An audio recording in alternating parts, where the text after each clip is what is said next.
Legio Maria, igitabo gisobanura Legio ya Maria, umutwe wa 14, Presidium, urwego rw'ibanze rwa Legio Maria rwitwa Presidium.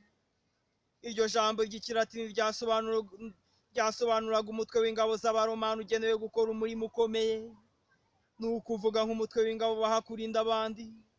Iryo ni ryo jambo ryatoranijwe kugira ngo ryitirirwe umutwe w'ingabo za Mariya.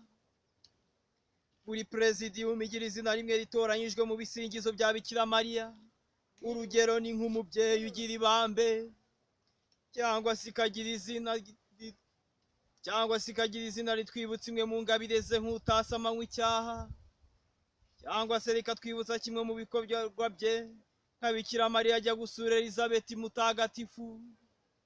Hahirwa umwepiskopi ufite Presidia zihwanye n'ibisingizo bya Bikira Mariya. Presidium iyobora abayigize bose kandi igakurikirana ibikorwa byabo, nabo bakagomba kumvira nta buhema amategeko ibaha. Buri Presidium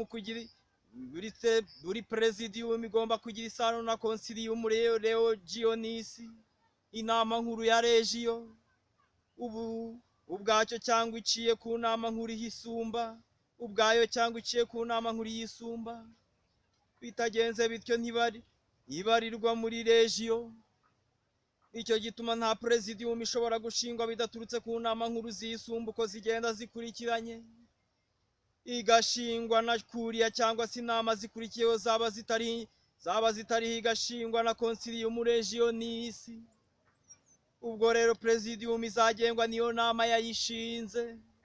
Nta Presidium ishobora gushingwa muri paruwasi padiri mukuru cyangwa umwepiskopi atabyemeye. Nicyo gituma umunsi wo kuyishinga batumira umwe muri abo kugira ngo yemeze ko ishinzwe. Presidium igomba gukora inama yayo ya buri cyumweru nk'uko bisobanurwa mu mutwe wa 18 w'iki gitabo werekanye na gahunda y'inama ya Presidium.